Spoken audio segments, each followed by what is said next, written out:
Hello नमस्कार दोस्तों, Shri Amichand ITI YouTube channel में आपका फिर से स्वागत है।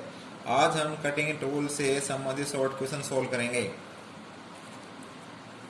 जैसे क्वेश्चन नंबर फर्स्ट है, हेक्सा फ्रेम के दोनों सिरों को मोड़ा जाता है। जो अपना हेक्सा फ्रेम होता है, इस तरह की आकृति होती है हेक्सा फ्रेम की।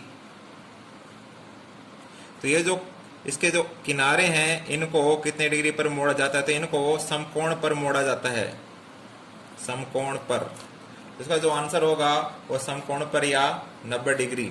इसमें क्वेश्चन आंसर नंबर 1 आ जाएगा, समकोण पर। इसी प्रकार क्वेश्चन नंबर 2 है, चाकूदार रेती नाइफ एज फाइल का नोकदार भाग कितने डिग्री का होता है? जो नाइफ एज जो फाइल होती है, उसका जो आगे का भाग है, जो पॉइंट होता है, वो कितने डिग्री का होता है? जो नाइफ एज जो फाइल होती है अपनी, कुछ इस तरह की होती है।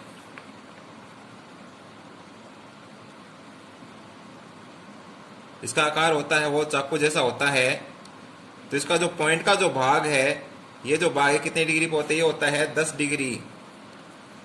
10 डिग्री में ये बना होता है, तो इसका आंसर आ जाएगा 10 डिग्री। तो इसमें क्वेश्चन आंसर बी का दिया हुआ है 10 से 15, तो हम इसको करेक्ट करेंगे। क्वेश्चन नंबर 3 है, दोहरा काट रेती में दांत केंद्र रेखा से कितनी डिग्री कोण पर बने होते हैं? तो डबल कट जो फाइल होती है, उसमें जो दांते हैं वो दो तरीके से बने होते हैं। ये जो पहले जो दांते बने होते हैं इसके ऊपर, ये बने होते हैं 60 डिग्री पर। ये सेंटर लाइन से कितने बने होते हैं? 60 डिग्री पर बने हुए होते हैं। जो दूसरे दांते होते हैं जिन्हें कहा जाता है अपकट, वो दांते बने होते हैं 75 से 80 डिग्री, 75 से 80 डिग्री पर। ये जो दांते बने होते हैं इनको कहा जाता है अपकट, और ये जो दांते बने होते हैं इनको कहा जाता है ओवरकट। ओवरकट जो दांते हैं वो बनाए जाते हैं 60 डिग्री पर, और जो अपकट दांते बनाए जाते हैं 75 से 80 डिग्री पर। तो इसमें आंसर सी का करेक्ट हो जाएगा, क्योंकि इसमें ऑप्शन में दिया गया नहीं है। तो इसमें जो कॉमन हम है वो ये ले लेंगे, सी वाला। Question number 4, deep cutting hexa frame का प्रयोग करते हैं। डीप कटिंग हेक्सा फ्रेम का प्रयोग करते हैं। तो जो हेक्सा फ्रेम होते हैं वो 3 टाइप्स के होते हैं, fix hexa frame, adjustable hexa frame और डीप कटिंग हेक्सा फ्रेम। जो डीप कटिंग हेक्सा फ्रेम जो होता है, उसके जो किनारे की जो लंबाई है वो कुछ अधिक, ये जो लंबाई होती है ये कुछ अधिक होती है। ये जो है लंबाई ये अधिक होती है। ये अधिक होने की वजह से ये अधिक गहरी कटिंग कर सकता है। तो इसका जो आंसर आ जाएगा वो आएगा गहरी कटिंग के लिए। इसका नाम से जाहिर हो रहा है, डीप यानी गहरा। डीप है वो इंग्लिश का शब्द है और गहरा वो हिंदी का शब्द है। तो डीप को हिंदी में गहरा बोलते हैं, तो इसलिए इसका ऐसा आंसर आ जाएगा गहरी कटिंग के लिए। इसका आंसर डी का आ जाएगा, डी। क्वेश्चन नंबर 5 है, यदि कुछ स्ट्रोक लगाने के पश्चात फ्रेम में नया ब्लेड ढीला हो जाता है तो उसका कारण क्या है? इसमें ऑप्शन ए है ब्लेड में खिंचाव आ जाना, बी विंग नेट थ्रेड का घिस जाना, सी ब्लेड का दांत नरक गलत होना, और डी है आर सेट का चैन गलत होना। तो ये जो कारण है ब्लेड ढीला होने के लिए, तो इसका कारण आता है ब्लेड में खिंचाव आ जाना। ब्लेड में खिंचाव आ जाएगा तो नया ब्लेड ढीला हो जाएगा। अब क्वेश्चन नंबर 6 है, क्वेश्चन नंबर 6, वह नट जिसे अंगूठे के दबाव से कसा या ढीला किया जा सकता है। वह नट जिसे अंगूठे के दबाव से कसा या ढीला किया जा सकता है जो हेक्सा फ्रेम में लगाया जाता है, तो ये होता है विंग नट। तो आंसर इसका डी का करेक्ट हो जाएगा, विंग नट। क्वेश्चन नंबर 7 है, निम्नलिखित को छोड़कर रेती का संपूर्ण भाग हार्ड द टेम्पर होता है। जो फाइल होती है उसका वह कौन सा भाग है जो सॉफ्ट रखा जाता है? जो टेंग जो भाग होता है फाइल का वो सॉफ्ट रखा जाता है, जिसमें हैंडल को फिट किया जाता है। टेंग को छोड़कर बाकी जो पार्ट्स हैं, हील, पॉइंट, शोल्डर, ये जो सभी जो हैं वो हार्ड व टेम्परे किए जाते हैं। तो इसमें ऑप्शन है डी आ जाएगा, टेंग। क्वेश्चन नंबर 8 है, छेनी की धार का जीवन काल बढ़ाने के लिए किया जाता है। जो चीजल होती है उसका लाइफ बढ़ाने के लिए उसमें हम कौन सी उष्मा उपचार करते हैं? तो इसमें आ जाएगा कठोर व टेम्पर, हार्ड व टेम्पर। तो सी का है वो इसमें करेक्ट हो जाएगा, कठोर तथा टेम्परण। क्वेश्चन नंबर 9 है, किसी छेनी का अवकाश कोण निम्नलिखित के बीच का कोण होता है। तो चीजल होती है उसका क्लेरेंस एंगल कौन सा होता है ये पूछा गया है। तो हम इसके द्वारा समझते हैं। ये चीजल है,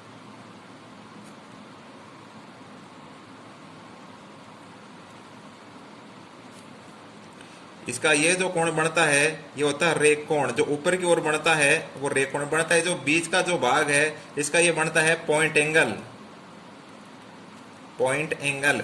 और जो नीचे का जो भाग बनता है कार्यकारी सतह के, जो निचली फलक एवं कार्यकारी सतह के बीच जो बनता है वो होता है क्लीयरेंस एंगल। तो ये जो कोण बनता है इसका, ये इसको हम बोलते हैं अवकाश कोण, अवकाश कोण, क्लीयरेंस एंगल। तो इसमें ऑप्शन ए का करेक्ट हो जाएगा, कर्तन कोर की निचली फलक एवं कार्यकारी सतह। तो कटिंग इसका जो नीचे वाला जो फलक है, नीचे जो साइड है और ये कार्यकारी जो सतह है, इसके बीच जो कोण बनेगा वो कहलाएगा क्लीयरेंस एंगल। इसी प्रकार क्वेश्चन नंबर 10 है, माइल्ड स्टील की चिपिंग के लिए छेनी का कर्तन कोण निम्नलिखित होगा। तो माइल्ड स्टील की चिपिंग के लिए जो एंगल है वो 55 डिग्री रखा जाता है। इसमें सी का करेक्ट हो जाएगा 55 डिग्री। क्वेश्चन नंबर 10 है, सॉरी क्वेश्चन नंबर 11 है, ढलवा लोहे की चिपिंग हेतु कर्तन कोण एंगल है। यानी हमें अगर कास्ट आयरन पर चिपिंग करनी है तो उसके लिए चिजल का जो कोण है वो 60 डिग्री रखा जाता है। तो इसमें आ जाएगा ऑप्शन सी। इसी प्रकार क्वेश्चन नंबर 12 है, त्रिज्या ड्रिलिंग मशीन का विशेष लक्षण निम्नलिखित है। जो त्रिज्या ड्रिलिंग मशीन है उसका एक विशेष लक्षण कौन सा है। तो इस जो त्रिज्या ड्रिलिंग मशीन होती है इसकी स्पिंडल को हम किसी भी स्थिति में ला सकते हैं। तो इसमें जो इसका आंसर होगा करेक्ट वो डी का होगा, स्पिंडल को किसी भी स्थिति में लाया जा सकता है। क्वेश्चन नंबर 13 है, यदि पुराने काट में नया ब्लेड लगाएंगे तो ऑप्शन ए फंस फंस कर चलेगा, बी जल्दी घिस जाएगा, सी तेज कर्तन करेगा, डी धीमा कर्तन करेगा। तो इसमें ऑप्शन ए करेक्ट होगा, जो नया जो ब्लेड लगाएंगे वो फंस फंस कर चलेगा। क्वेश्चन नंबर 14 है, पतले सेक्शन की कटिंग के लिए यह सुनिश्चित करना चाहिए कि, पतले सेक्शन की कटिंग के लिए सुनिश्चित करना चाहिए कि। तो इसमें जब पतले जो सेक्शन होते हैं, जो कार्यखंड होते हैं, जब उनपे हमें हेक्साइंग करते हैं तो उसके ब्लेड के 2 या 3 दांते हैं वो जॉब के संपर्क में रहने चाहिए। तो इसमें ऑप्शन बी का आ जाएगा, ब्लेड के 2 या 3 दांते जो के संपर्क में रहें। क्वेश्चन नंबर 15 है, दूर दराज की जगह जहां विद्युत उपलब्ध नहीं होती है में रेल की पटरी में छिद्रण करना है, इस कार्य हेतु उचित ड्रिल का मशीन का चयन कीजिए। इसमें ऑप्शन ए दिया गया radial drilling machine, B pillar drilling machine, C रेचियर ड्रिलिंग मशीन और डी है सेंसिटिव ड्रिलिंग मशीन। तो इसमें जो आएंगी रेडियल ड्रिलिंग मशीन भी विद्युत से चलती है, पिलर भी विद्युत से ही चलती है। तो इसमें ऑप्शन सी का आ जाएगा रेचियर ड्रिलिंग मशीन। रेचियर ड्रिलिंग मशीन का प्रयोग करके हमें ये कार्य आसानी से कर सकते हैं। और इसमें एक खास बात और होता है, रेचियर ड्रिलिंग मशीन के द्वारा हमें 12 mm तक जो होल है वो आसानी से कर सकते हैं, क्योंकि इसके जो ऊपरी सिरा जो होता है, इसकी बनावट में जो ऊपरी सिरा होता है उसके ऊपर एक ब्रिस्ट प्लेट लगे होते हैं जो कि अपने सीने के दबाव से इसका इस्तेमाल किया जाता है। तो इसके द्वारा हमें 12 mm तक के होल आसानी से निकाल सकते हैं।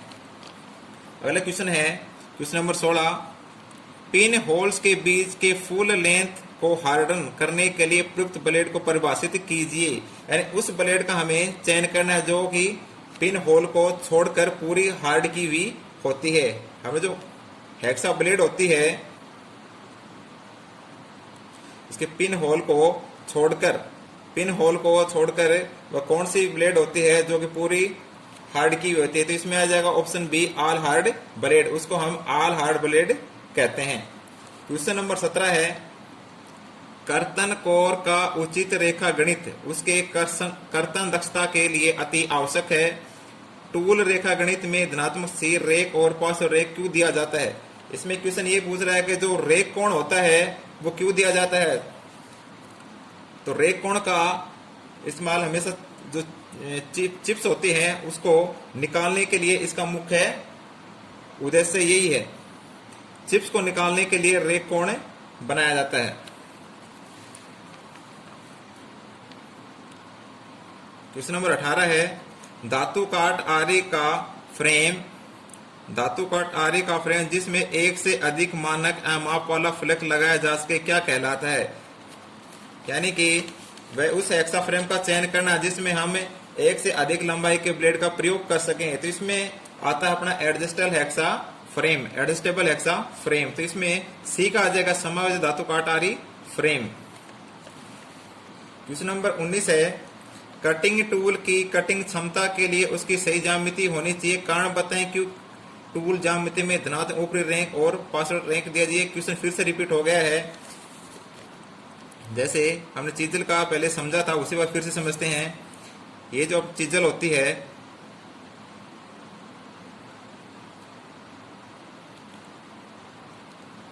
ये जो कोण होता है ये रेक कोण होता है, ये जो कोण होता है रेक कोण। रेक कोण बनाने का उद्देश्य यही है जिससे हम कटिंग करता है टूल तो चिप्स है वो इसी के माध्यम से बाहर की ओर निकलते हैं। चाहे अपना ड्रिल हो उसमें भी रेक कोण का यही काम है, चीजल हो उसमें भी यही वर्क है। तो रेक कोण का उद्देश्य ये है चिप्स को बाहर निकालने के लिए।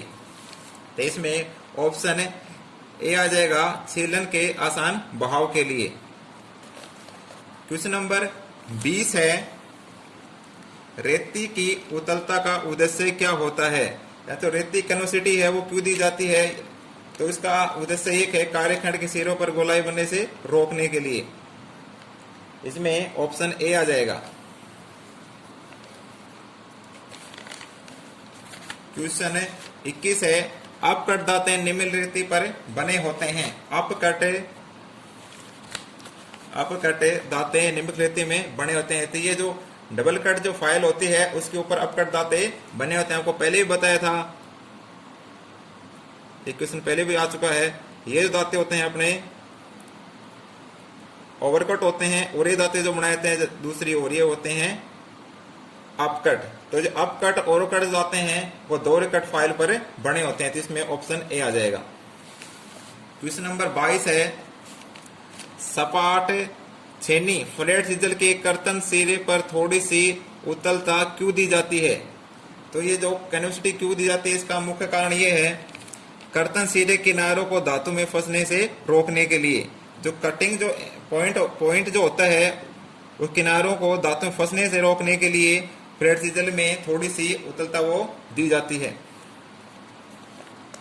क्वेश्चन नंबर 23 है हेक्सा फ्रेम में ब्लेड के दांतों का मुख रखा जाता है। जो हेक्सा फ्रेम होता है उसमें जब ब्लेड हम लगाते हैं तो दांतों का मुंह हमेशा विंग नट की तरफ करते हैं। तो इसमें ऑप्शन ए का आ जाएगा पंखुड़ी नट की तरफ।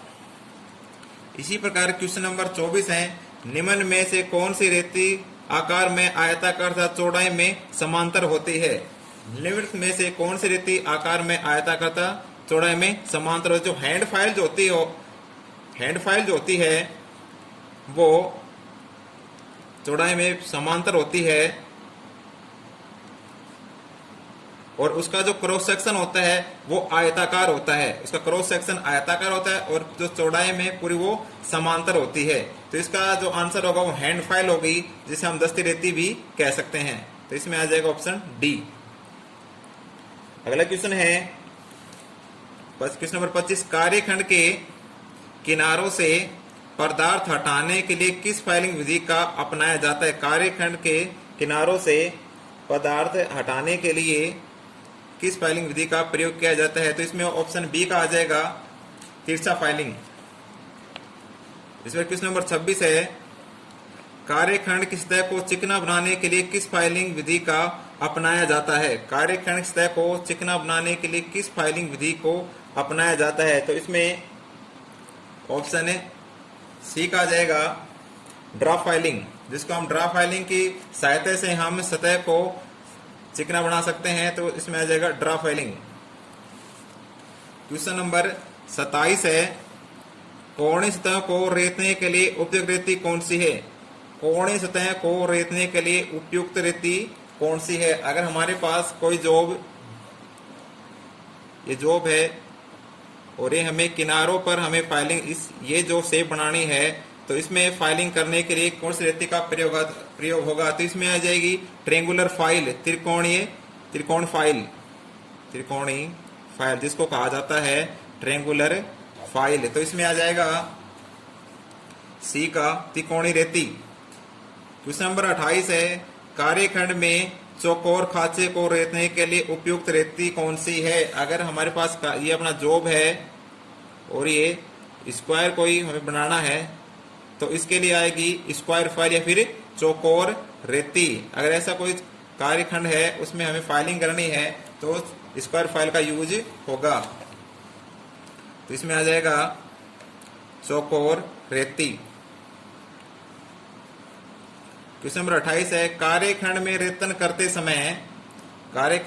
करते समय दूसरी सतह या रेतन की संपूर्ण सतह को रेतने से बचाने के लिए उपयुक्त रेती कौन सी है?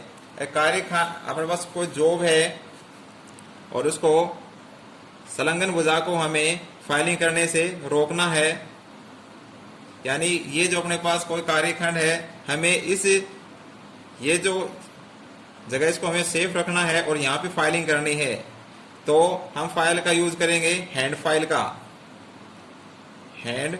यूज होगी। हैंड फाइल में जो एक और होते हैं किनारे, उसकी एज पर दांते नहीं बने होते हैं, केवल उसकी जो फेस होता है उसी के ऊपर दांते बने हुए होते हैं। उसकी फेस के ऊपर दांते बने होते हैं, किनारों और एज पर दांते नहीं बने होते। इस वजह से हम हैंड फाइल का प्रयोग करते हैं। तो इसका आंसर आ जाएगा दस्ती रेती। अगला क्वेश्चन है, वक्राकार सतह को रेतने के लिए उपयुक्त रेती कौन सी है? वक्राकार सतह को रेतने के लिए उपयुक्त रेती कौन सी है? अगर हमारे पास कोई जॉब है और हमें राउंड पर बनाना है तो हम प्रयोग करेंगे हाफ राउंड फाइल का। अगर इस कार्यखंड में फाइलिंग करनी है, हमें अक्षर धातु हटानी है, तो हम इसमें यूज करेंगे हाफ राउंड फाइल का। इसका आंसर आ जाएगा अर्धवर्ताकार रेती। तो ये थे कटिंग टूल से संबंधित कुछ क्वेश्चन। अगले वीडियो में कुछ और क्वेश्चन सोल्व करेंगे। धन्यवाद।